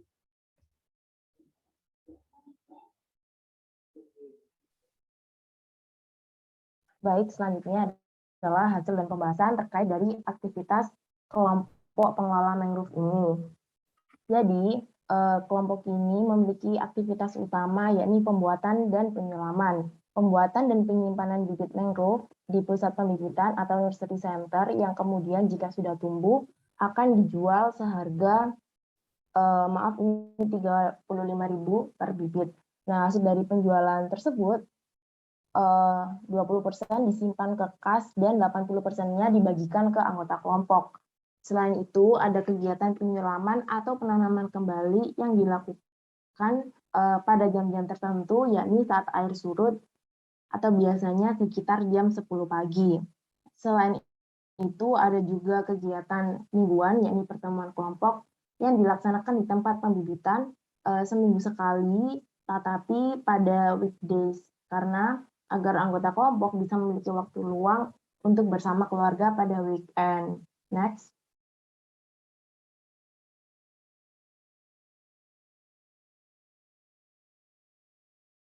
Mungkin bisa di next. Oke. Selanjutnya adalah ada dinamika kelompok. Jadi, adanya aktivitas kelompok dapat menimbulkan terciptanya dinamika kelompok. Yakni yang pertama, tiap anggota kelompok pengelola mangrove di bawah memiliki sikap saling menghormati antara anggota kelompok dan menciptakan rasa saling menghargai. Hal tersebut ditunjukkan ketika diadakan pertemuan atau perundingan, tiap anggota kelompok saling menghargai pendapat dari masing-masing anggota kelompok lain dengan menentukan solusi dari suatu permasalahan berdasarkan musyawarah. Nah, hal tersebut sesuai dengan tujuan dari adanya dinamika kelompok bagi anggota kelompok itu, yakni menciptakan sikap solidaritas antar anggota. Yang kedua adalah kelompok pengelola mangrove di bawah memiliki sikap keterbukaan ketika ada masalah atau hal-hal yang tidak diinginkan terjadi di antara anggota, dirundingkan untuk diselesaikan secara bersama-sama. Nah, hal tersebut sesuai dengan tujuan dari dinamika kelompok, yakni adanya komunikasi yang baik antar anggotanya. Yang ketiga adalah kelompok pengelola mangrove di bawah memiliki sikap toleransi di antara para anggotanya. Hal tersebut ditujukan dengan memberikan dispensasi kepada anggota yang tidak bisa mengikuti kegiatan penyulaman karena masih mempunyai anak di bawah umur 3 tahun.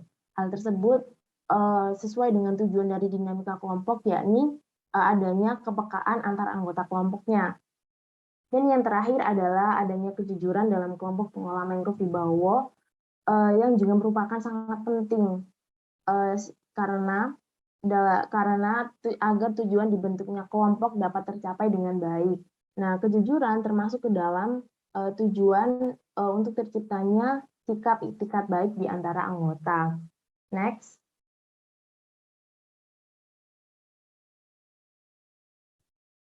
Nah, dari penelitian ini diambil kesimpulan bahwa kegiatan utama pada kelompok pengelola hutan mangrove Bawo adalah pembuatan bibit dan penyelaman untuk mangrove yang sudah tua. Pembuatan bibit ini dilakukan di pusat pembibitan dan disimpan di tempat tersebut. Nah, bibit tersebut diletakkan dalam polybag dan ada pondok kecil yang dibuat untuk melindungi bibit muda dari terik matahari. Dari aktivitas tersebut terciptalah dinamika kelompok pengelola mangrove di Bahowo, yakni adanya sikap saling menghormati, menghargai pendapat di antara kelompok, saling terbuka, toleransi, dan kejujuran di antara anggota kelompok. Nah, saran dari penelitian ini adalah berdasarkan hasil penelitian dan pembahasan, maka diharapkan perhatian dari pemerintah setempat kepada anggota kelompok pengelola mangrove dapat lebih ditingkatkan melalui sosialisasi penyuluhan dan program bantuan keterampilan dalam rangka mencapai tujuan untuk melestarikan hutan mangrove di Bahowo. Next. Baik, selanjutnya yaitu mengenai analisis jejaring atau network analysis. Next. Nah, analisis jejaring atau network analysis ini sendiri merupakan pemetaan terhadap relasi antar orang, organisasi, topik, lokasi, atau entitas informasi lainnya. Ada pengertian lain mengenai analisis jejaring atau social network analysis sendiri, yaitu merupakan sebuah studi yang mempelajari tentang hubungan manusia, baik seperti tadi, tidak hanya terbatas pada manusia, tapi organisasi, topik, lokasi, dan lainnya, dengan memanfaatkan teori graf. Nah, dengan pemanfaatan teori graf tersebut, membuat analisis jejaring ini mampu memeriksa struktur dari hubungan sosial dalam suatu kelompok untuk mengungkap hubungan informasi antar individu. Nah, hubungan atau interaksi ini akan digambarkan sebagaimana keadaan nyatanya. Nah, metode yang digunakan adalah metode statistik untuk mengungkapkan relasi tersebut. Next.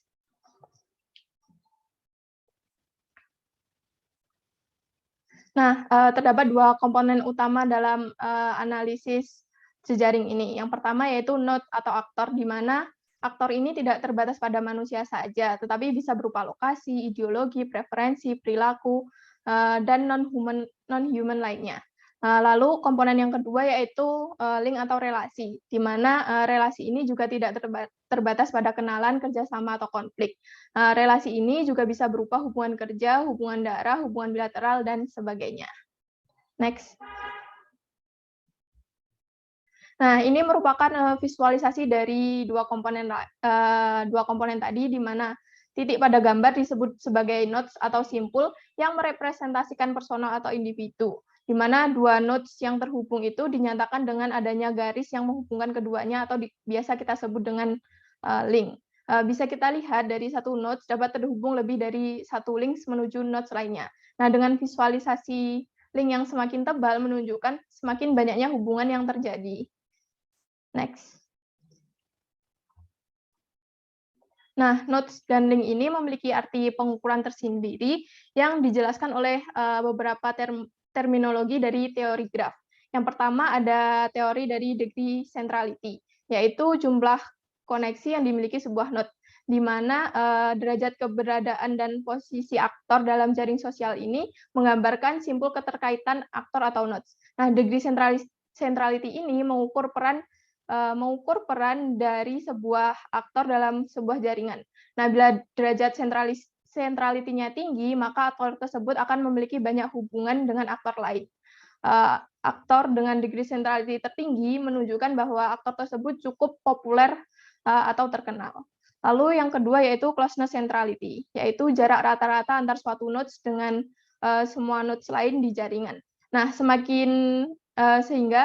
sehingga ukuran ini menggambarkan kedekatan nodes dengan nodes lain. Nah, semakin dekat atau semakin terhubung orang tersebut dengan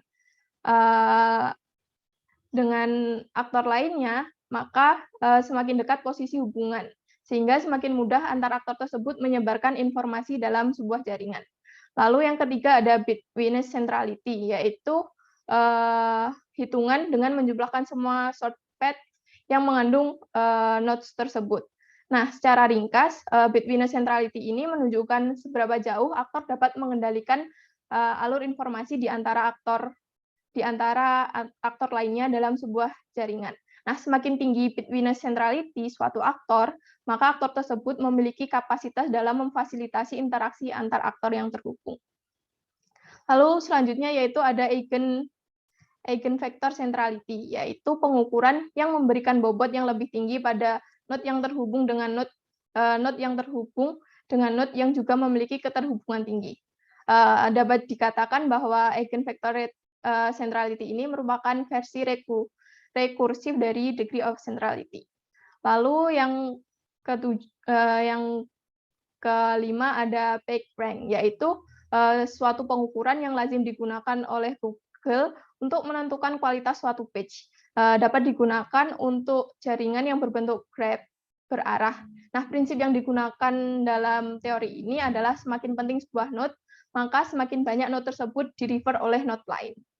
Lalu yang terakhir yaitu clustering coefficient, yaitu menghitung proporsi keterhubungan node di dalam kelompok. Semakin kuat ikatan kelompok, maka semakin terhubung satu sama lain node-node di dalam kelompok tersebut. Nah, dalam terminologi teori graf ini, yang umum digunakan adalah degree centrality, closeness centrality, dan Bitwitness centrality. Next. Nah, selanjutnya kita masuk ke studi kasus yang berjudul Analisis Jaring Sosial Pariwisata di Kampung Pesisir Bulak yang dilakukan oleh alumni dari ITS sendiri, yaitu Mbak Aninditya, yang dilakukan pada tahun 2017. Next. Nah, latar belakang dari penelitian ini, yang pertama sesuai RT/RW Kota Surabaya tahun 2014 sampai 2034 dan RZWP 3K tahun 2012-2032, Kampung Pesisir Bulak ini diarahkan dengan fungsi utama sebagai kawasan wisata bahari atau laut, dengan pengembangan pariwisata alam dan buatan dan permukiman nelayan. Hingga saat ini, pengembangan kawasan Kampung Pesisir Bulak ini melihatkan berbagai elemen multisektor di dalamnya, baik dari pemerintah dalam menetapkan kebijakan dan program, serta masyarakat sebagai objek dan subjek pembangunan. Nah, tetapi program pengembangan kawasan wisata Pesisir Bulak ini belum terlaksana di tingkat implementasi kepada masyarakat dan kawasan kampung wisata, dikarenakan kurang sinkronnya pelaksanaan peran masing-masing sektor dalam pengembangan kawasan wisata Kampung Pesisir Bulak. Nah, dari permasalahan tersebut mengindikasikan belum efektifnya peran antar kelembagaan yang berwenang dalam pengembangan kawasan Kampung Pesisir Bulak. Nah, sesuai dengan permasalahan tersebut, tujuan dari penelitian ini adalah pengembangan berbasis jaring sosial dalam melihat hubungan dan kesinambungan antar peran. Nah, penelitian ini menggunakan social network analysis dalam menganalisis hubungan yang terjadi antar pihak yang berpengaruh dari kelompok pemerintah maupun kelompok organisasi masyarakat. Next. Nah, wilayah studi dari penelitian ini adalah Kecamatan Bulak, khususnya di Kelurahan Kenjeran dan Kelurahan Kedung Cowek, yang merupakan kawasan pesisir di kecamatan. Next. Nah, variabel penelitian yang digunakan dalam penelitian ini merupakan ada kelembagaan terkait pengembangan wisata pesisir, kegiatan dan program lembaga dalam pengembangan wisata pesisir, serta bentuk kolaborasi pengembangan kawasan pariwisata pesisir. Next. Nah, metode analisis di sini yang pertama penentuan aktor, di mana digunakan stakeholder analisis untuk menentukan aktor-aktor yang terlibat dalam pengembangan pariwisata di pesisir Kecamatan Bulak ini. Lalu yang kedua, atribut data atau kompilasi dari peran aktor. Lalu yang ketiga, relasi, yaitu menentukan relasi yang terbentuk dari masing-masing aktor. Lalu yang keempat ada input data, yaitu penetapan input data pada nilai centrality. Lalu yang kelima yaitu perhitungan centrality, di mana dalam penelitian ini menggunakan degree centrality, closeness centrality, dan Bitwitness centrality. Dan yang terakhir yaitu visualisasi. Next. Nah, ini merupakan rumus perhitungan dari masing-masing perhitungan yang digunakan. Ada degree centrality, closeness centrality, dan Bitwitness centrality. Next. Ini merupakan input data di mana diketahui terdapat 12 aktor yang dirumuskan dalam penelitian ini, di mana aktor pertama atau V1 ini memiliki jumlah H8 hingga aktor 12 ini yang memiliki jumlah H atau link 7. Next. Nah, dari masing-masing aktor tadi dihitung menggunakan degree centrality, closeness centrality, dan betweenness centrality, di mana hasil hitungan tersebut menunjukkan angka-angka yang akan direpresentasikan dalam sebuah kesimpulan. Next. Nah, ini merupakan visualisasi dari jaringan yang terbentuk pada setiap aktor, di mana semakin tebal link menunjukkan kekuatan hubungan suatu aktor dengan aktor yang lain dalam jaringan. Diketahui V12 dan V18 ini memiliki link yang tebal yang menunjukkan bahwa mereka memiliki hubungan kekuatan yang tinggi. Next.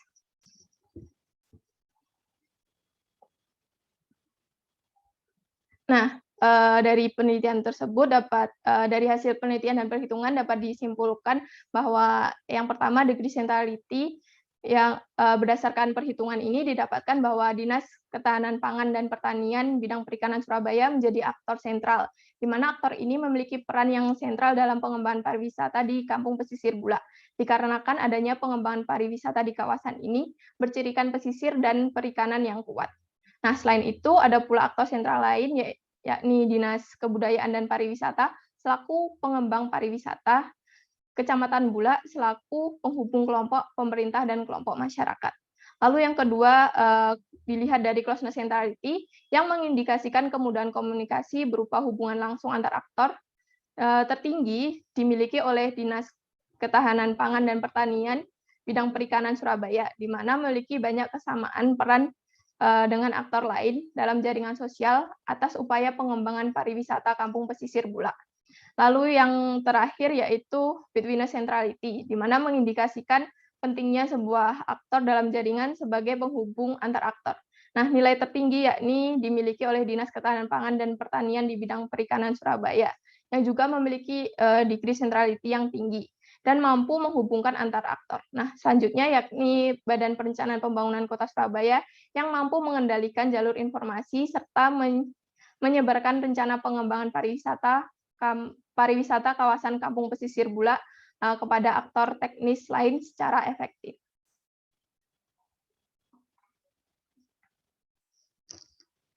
Sekian presentasi dari kami. Ini merupakan referensi yang kami gunakan dalam penelitian ini.